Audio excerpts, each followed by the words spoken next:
I got this game with some Christmas money. Give me a second.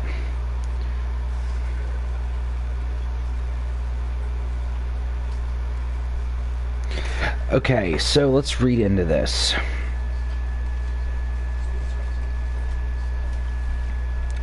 So, the Stanley parable is... The game carries themes such as choices in video games and the relationship between the game and a creator and the player. So this game...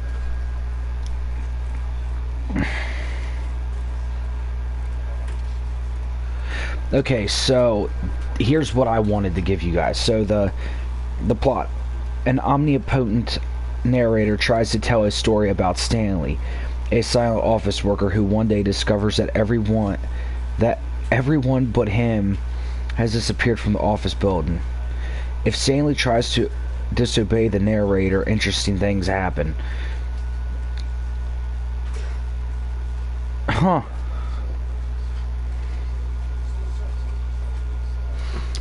Alright. So with that being said, most of you guys have probably not by now. So this game came out 2013. It wasn't originally on the console, it was on PC. But later they released it. I didn't even know they released it for console. This is the story of a man named Stanley.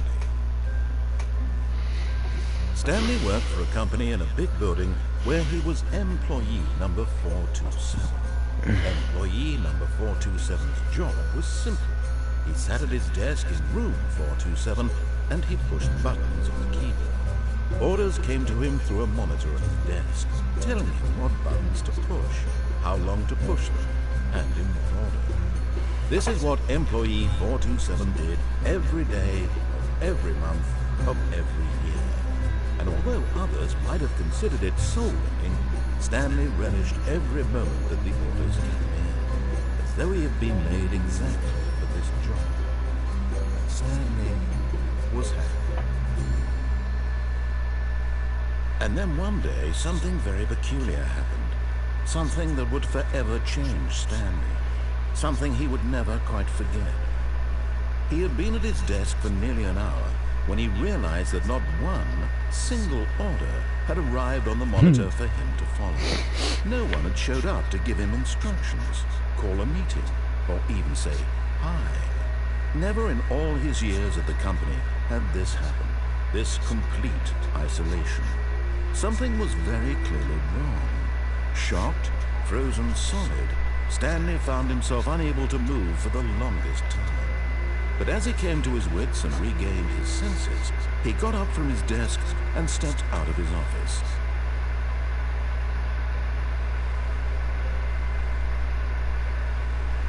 All of his co-workers were gone.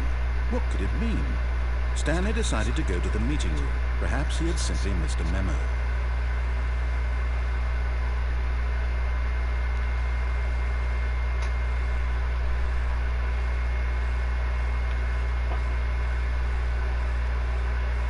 When Stanley came to a set of two open doors, he entered the door on his left.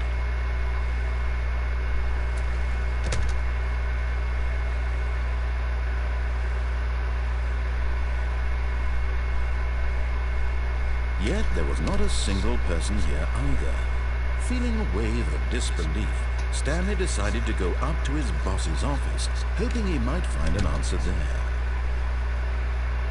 Coming to a staircase, Stanley walked upstairs to his boss's office.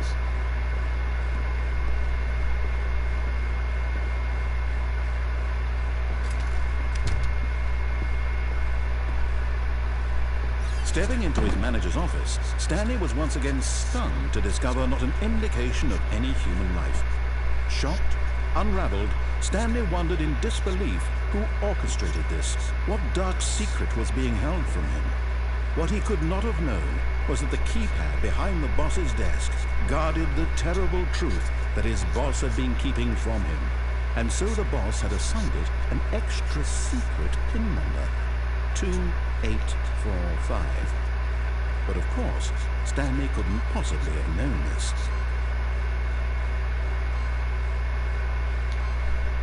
Yet incredibly, by simply pushing random buttons on the keypad, Stanley happened to input the correct code by sheer luck. Amazing. He stepped into the newly opened passageway.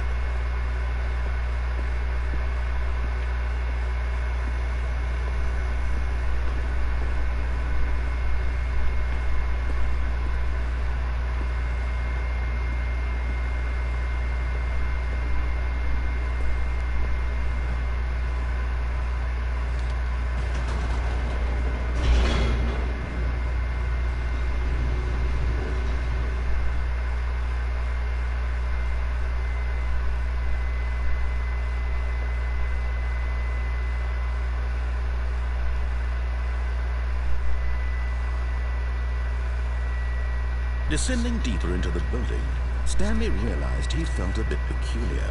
It was a stirring of emotion in his chest, as though he felt more free to think for himself, to question the nature of his job. Why did he feel this now, when for years it had never occurred to him? This question would not go unanswered for long. Stanley walked straight ahead through the large door that read Mind Control Facility.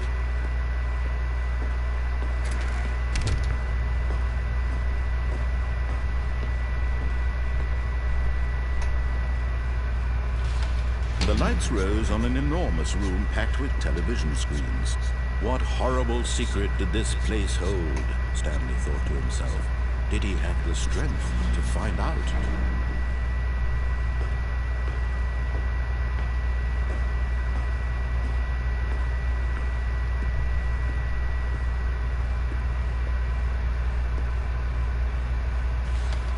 Now the monitors jumped to life, their true nature revealed. Each bore the number of an employee in the building, Stanley's co-workers. The lives of so many individuals reduced to images on a screen, and Stanley, one of them, eternally monitored in this place where freedom meant nothing.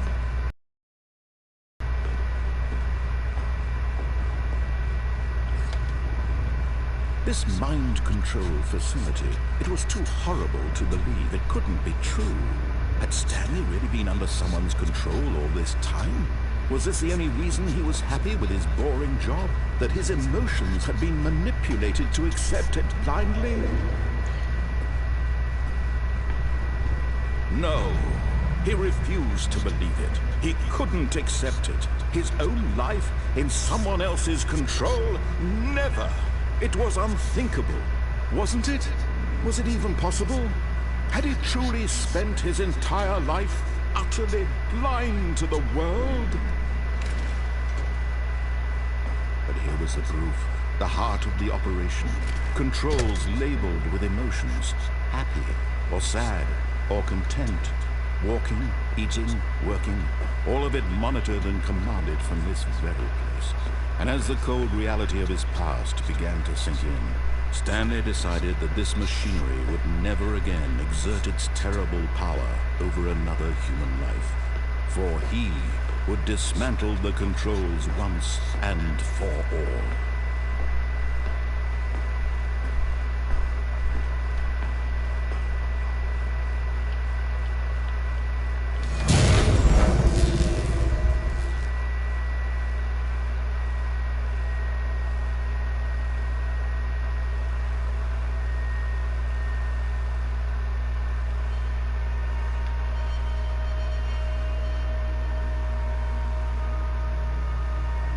Blackness, and a rising chill of uncertainty. Was it over?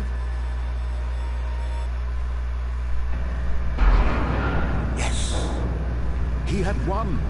He had defeated the machine, unshackled himself from someone else's command. Freedom was mere moments away. And yet, even as the immense door slowly opened, Stanley reflected on how many puzzles still lay unsolved. Where had his co-workers gone? How had he been freed from the machine's grasp? What other mysteries did this strange building hold? But as sunlight streamed into the chamber, he realized none of this mattered to him, for it was not knowledge or even power that he had been seeking, but happiness. Perhaps his goal had not been to understand, but to let go. No longer would anyone tell him where to go, what to do, or how to feel. Whatever life he lives, it will be his. And that was all he needed to know. It was perhaps the only thing worth knowing. Stanley stepped through the open door. Stanley felt the cool breeze upon his skin, the feeling of liberation, the immense possibility of the new path before him. This was exactly the way, right now, that things were meant to happen. And Stanley was happy.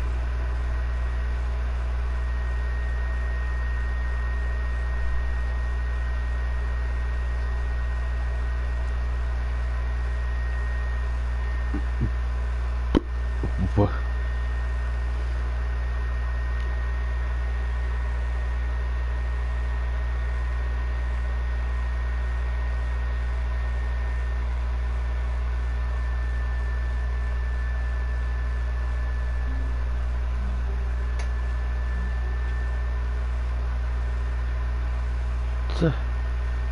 All of his co-workers were gone. What could it mean? Stanley decided to go to the meeting room. Perhaps he had simply missed a memo.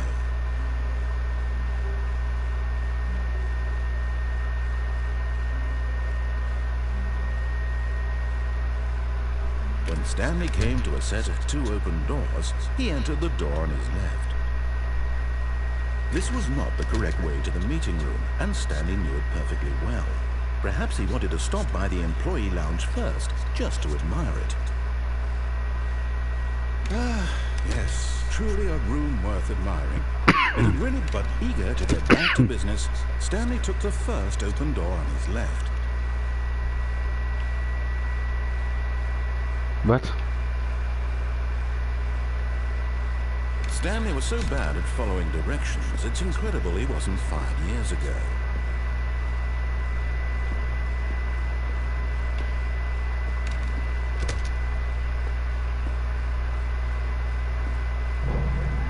Look, Stanley, I think perhaps we've gotten off on the wrong foot here. I'm not your enemy, really, I'm not.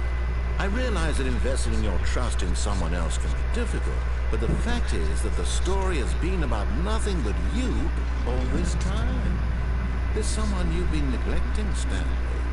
Someone you've forgotten about. Please, stop trying to make every decision by yourself. Now, I'm not asking for me. I'm asking, this is it, Stanley. Your chance to redeem yourself. To put your work aside. To let her back into your life. She's been waiting. That's her, Stanley. You need to be the one to do this. To reach out to her. If you can truly place your faith in another, then pick up the phone.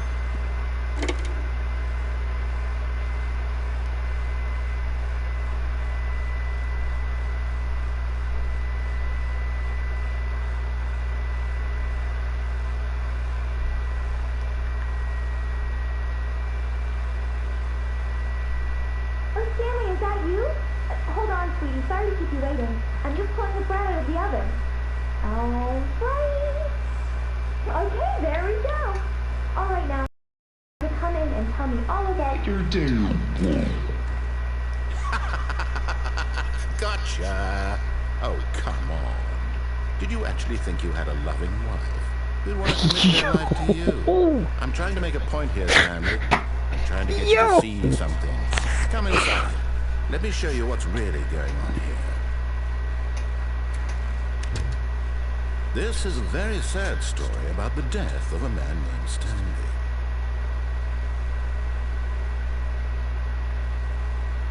Stanley is quite a boring fellow. He has a job that demands nothing of him, and every button that he pushes is a reminder of the inconsequential nature of his existence. Look at him there, pushing buttons, doing exactly what he's told to do. Now he's pushing a button. Now he's eating lunch. Now he's going home. Now he's coming back to work. One might even feel sorry for him, except that he's chosen this life. But in his mind, he can go on fantastic adventures. From behind his desk, Stanley dreamed of wild expeditions into the unknown, fantastic discoveries of new lands. It was wonderful. And each day that he returned to work was a reminder that none of it would ever happen to him. And so he began to fantasize about his own job. First, he imagined that one day while at work, he stepped up from his desk to realize that all of his co-workers, his boss, everyone in the building had suddenly vanished off the face of the earth. The thought excited him terribly. So he went further. He imagined that he came to 2 open doors and that he could go through either. At last, choice. It barely even mattered what lay behind each door. The mere thought that his decisions would mean something was almost too wonderful to behold. As he wandered through this fantasy world, he began to fill it with many possible paths and destinations. Down one path lay an enormous round room with monitors and mind controls. And down another was a yellow line that weaved in many directions. And down another was a game with a baby. And he called it the Stanley Parable. It was such a wonderful fantasy, and so in his head he relived it again, and then again, and again, over and over, wishing beyond hope that it would never end, that he might always feel this free. Surely there's an answer down some new path, mustn't there be? Perhaps if he played just one more time. But there is no answer. How could there possibly be? In reality, all he's doing is pushing the same buttons he always has. Nothing has changed. The longer he spends here, the more invested he gets, the more he forgets which life is the real one. And I'm trying to tell him this, that in this world he can never be anything but an observer, that as long as he remains here, he's slowly killing himself. But he won't listen to me. He won't stop. Here, watch this. Stanley, the next time the screen asks you to push a button, do not do it.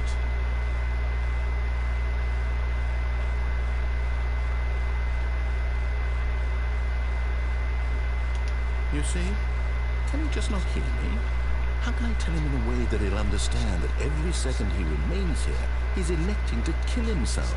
How can I get him to see what I see? How can I make him look at himself? I suppose I can't, not in the way I want him to.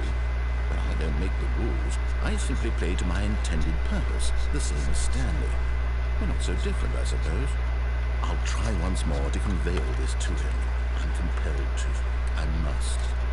Perhaps, well, maybe this time we'll see. Maybe this time. And I tried again, and Stanley pushed a button.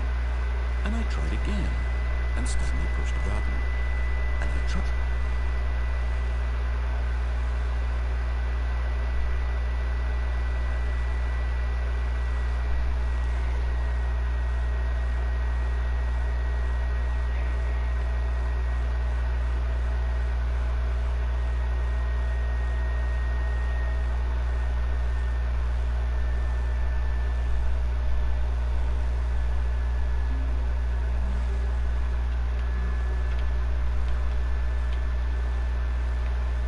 All of his co-workers were gone. What could it mean? Alright. So, that was a quick little fun thing. For me, it was easy because I've seen so many people play the Stanley Parable. So, there you guys have it for those of you that haven't played this particular game.